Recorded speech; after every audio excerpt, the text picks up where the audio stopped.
So how to know if you have autism? Here are 5 most common top traits. All that coming up.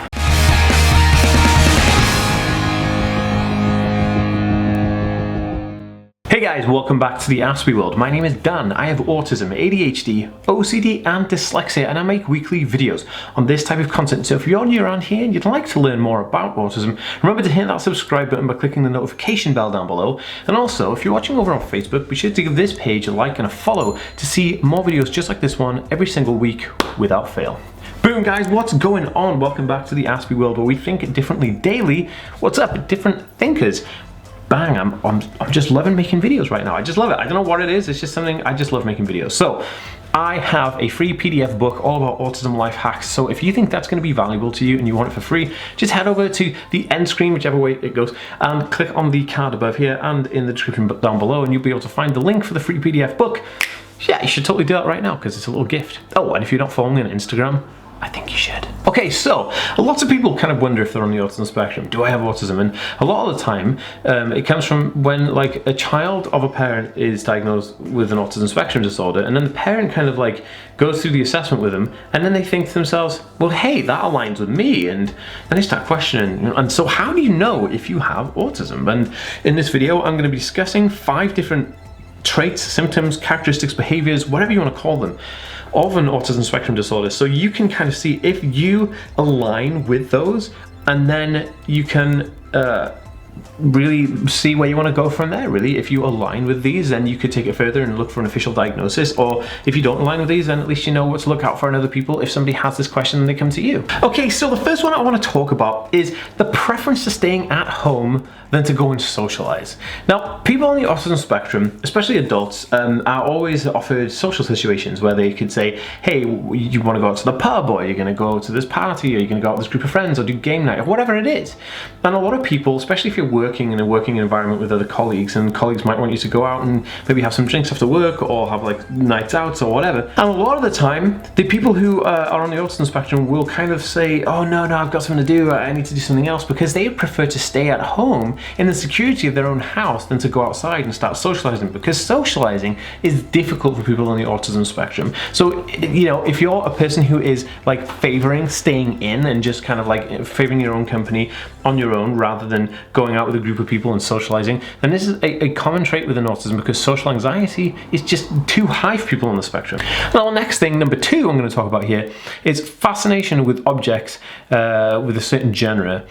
So people on the autism spectrum will have a fascination with a certain topic or genre or fact that they completely submerge themselves in, and they'll just love this actual fact. They'll kind of be obsessed with it. So for me, I love things like, I love learning about science and history, and I love learning about conspiracy theories and aliens and stuff like that, and I really throw myself into that environment and I just absolutely absorb it. And one of my most current ones is social media, internet marketing, and I just love, you know, getting all the books and all the audio books and the podcasts, and then just watching videos on it constantly and just learning about it, because it's kind of like, it's my thing. I just absolutely love it. It's what kind of like really entices me to do more and get motivated.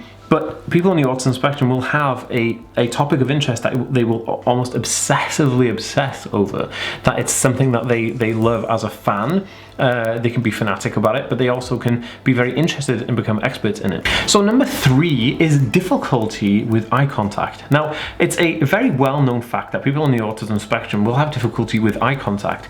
And so making eye contact can be difficult and unnerving for people and uncomfortable for people on the autism spectrum. So this comes down to the fact that, you know, it's a social convention that you look somebody in the eye when you're talking to them, but it becomes more of a personal thing when you're trying to maintain and make an eye contact.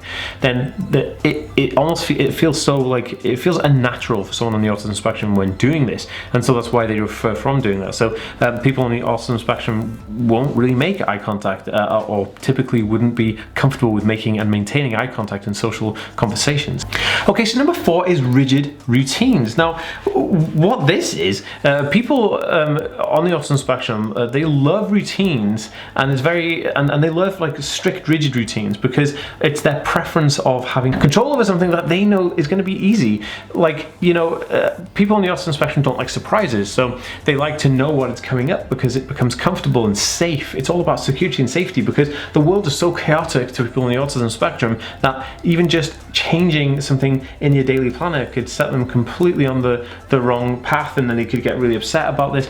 And that's what I mean about having a routine that they can stick to, that they are confident in, and that they feel security from. You know, it could be getting up every day at the same time, having your breakfast in the same spot, watching the same television show, sitting down at the same spot on watching TV on the sofa. It could be absolutely anything, but it's that routine, that rigid structure that will give you that kind of sense of security and safe and longing, and this is definitely common on the autism spectrum. Okay, so number 5 is difficulty in following tasks. Now, because people on the spectrum have executive function issues, you know, like doing laundry or doing like typical daily life and home care stuff, then they will find it excessively difficult to follow tasks. It could be reading instructions from a magazine, it could be reading instructions for cooking food, it could be absolutely anything. It could even be your boss telling you to go and do this, and this, and you being like, I have no idea what you're saying to me. Because autism is a communication disorder at its core, it's going to give these difficult instances like following tasks because it's something that is not just naturally occurring. Someone on the autism spectrum doesn't just typically understand all of that information. It's not something that they get as easy as people who are neurotypical or people who are not on the autism spectrum. Now, if any of these align with you, give this video a thumbs up. Share this video if you think it can bring value to somebody on Facebook and Twitter and that kind of stuff. And as always, guys, if you haven't already, please subscribe, and I'll see you in the next one. Peace.